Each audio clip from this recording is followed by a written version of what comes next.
사회복지법인 사랑의 집 이사장 주수일입니다. 오늘은 한 아내가 자기도 미처 생각지 못한 작은 잘못으로 남편을 결국 인생의 종말로까지 몰아간 안타까운 사연에 대하여 한번 얘기를 해보겠습니다. 어느 날 저는 40대 회사원 무능비관 자살이라는 신문기사를 보고 깜짝 놀랐습니다.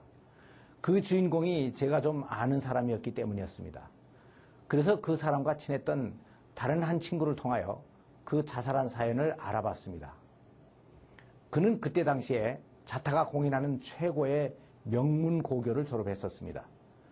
그런데 고3 때 부친이 사업에 실패를 하여 가정이 어려워지기 시작을 했고, 그래서 그 명문고교를 나오면 대부분이 들어가는 S대학을 진학하지 못하고 후기 대학을 들어가야만 했습니다. 그리고 학비 때문에 어렵게 대학을 졸업하고 중소기업에 취직을 했습니다. 그리고 결혼을 위해 선을 무려 55번이나 받습니다. 지금까지 가지고 있던 자기 가정에 대한 열등의식을 학벌과 인물과 재력에 손색이 없는 아내를 맞이하여 일거에 털어버리려는 의도 때문이었습니다. 그러다가 여행이도 명문대학교 명문과를 졸업한 대학교수의 외동딸, 어디에 내놔도 뒤지지 않는 미모의 한 여성을 만남으로 그의 맞선 행각에 종지부를 찍었습니다. 그녀에겐 세 오빠가 있었는데 그들 중 둘이 박사였기 때문에 아버지를 포함하면 한 집안의 박사가 무려 셋이나 됐습니다. 직장 동료들도 그런 신부를 맞이한 그를 부러워했습니다. 그러나 결혼을 한 후에 이런 것들이 오히려 문제가 되기 시작을 했습니다. 신부는 부유한 가정의 외도딸로 자라오면서 남다른 사랑을 받아왔고 주위 사람들로부터 늘 부러움의 대상이 되어왔기 때문에 늘 최고를 원했습니다. 그런데 막상 결혼을 하고 보니 남편의 친구들은 거의 명문 S대 출신이었고 직장도 남편보다는 더 좋은 곳이었습니다. 그래서 그들과 비교해서 남편은 한없이 왜소해 보였습니다. 그럼에도 불구하고 그들은 최소한 외형상으로는 아이를 둘이나 낳고 별 문제없는 것 같이 살아왔습니다. 그러나 최고의 부부를 꿈꿔왔던 아내는 보통 부부로 전락해버린 자신에 대해서 늘 불만이 있었습니다. 그래서 자연히 남편에게 늘 퉁명스럽게 대했습니다. 우리의 결혼은 사실 실패작이야. 내가 기대했던 남편은 저런 모양이 아니었는데 자신의 오빠들과 비교해봐도 한숨이 저절로 나왔습니다. 친구들은 속도 모르고 그녀에게 이런 말을 했습니다. 예, 내 남편처럼 보통 사람이 더 좋은 거야. 사업가가 뭐 그렇게 좋은 줄 아니? 가족 전체가 고생이라고. 그렇지만 너희들은 경제적으로 늘 풍족한 생활을 할 수 있잖아. 그야 물론 좀 그렇지. 그런 것도 없으면 누가 사업을 하나? 이런 말을 들으면 남편이 가져다주는 월급을 요리조리 쪼개서 써야만 되는 자신이 한없이 좀스럽게 느껴졌습니다.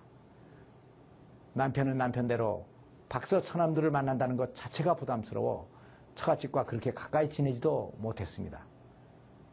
아내는 이런 말을 자주 했습니다. 당신은 왜 그렇게 공부를 안 했어요? 나도 박사 남편을 만나고 싶었는데. 그 말은 경제적 어려움 때문에 대학 4년도 겨우 마친 자기를 비웃는 것 같아서 오랫동안 가슴에 맺혀왔습니다. 그리고 아내가 자기에게 시집온 것을 후회하고 있다는 것을 알고 나서는 살맛이 없어졌습니다. 그러던 중 직장생활 7년 만에 남편은 과장으로 승진을 했습니다. 그렇게 빠른 진급은 아니었으나 그래도 자기의 지위가 격상되었고 아내도 과장 사모님이 된다고 생각하니 체면이 좀 설 것 같았습니다. 그래서 남편은 축하주를 하자고 하는 동료들의 유혹도 물리치고 집으로 일찍 돌아왔습니다. 그리고 아내의 감격스러운 반응을 기대하면서 여보 내가 과장이 됐어 하고 자신의 승진을 알렸습니다. 그런데 아내는 별로 반기는 기색이 없었습니다. 그리고는 개인 회사에서 과장이 된 게 뭐 그리 대단해요?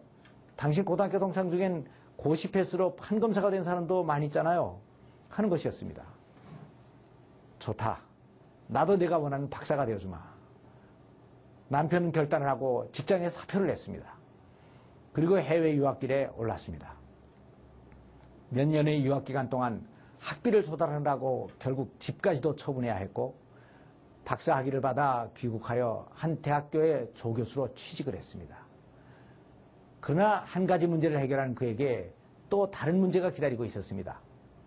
집이 없어진 그는 전셋집으로 계속 이사를 다녀야 했고 그동안 뛰어버린 부동산 값으로 인해서 내 집 마련의 꿈이 거의 불가능해진 것이었습니다.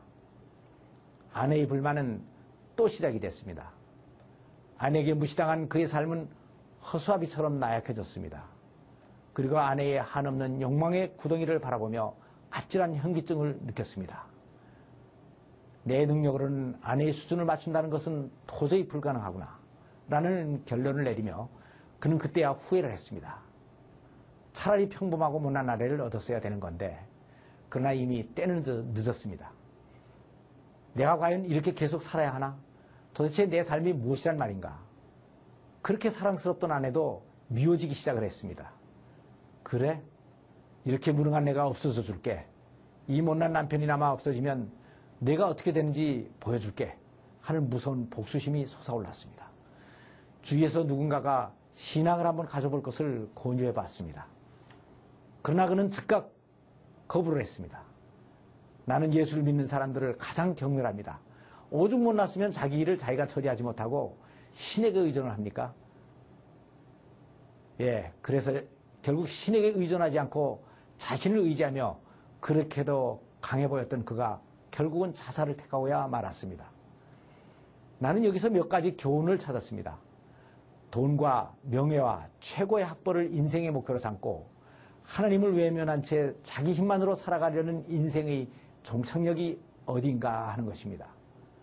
그리고 남편을 인정하지 않고 자신의 욕심에 따라 계속 밀어붙이기만 한 아내가 어떤 열매를 거두게 되는가 하는 것입니다. 여기서는 한 남편의 종말만을 얘기했습니다. 그러나 요새 신문을 보면 가끔 나오는 성적에 비관한 학생이 자살이라는 기사들을 보면 남편만이 아니라 자녀들까지도 얼마나 많이 부모들로부터 최고를 강요당하고 있는가 하는 것을 생각하게 합니다. 비판이나 충고는 사람들을 반성하게 하는 약간의 유익이 있습니다. 그래서 사람들은 당신을 위해서라는 미명하에 서슴지 않고 비판을 하게 되는 것입니다. 그러나 이것은 궁극적으로 사람들을 피곤하게 하여 삶을 포기하게 만듭니다. 사람들에게 새로운 도전을 할 수 있게 해주는 것은 칭찬과 격려의 말입니다.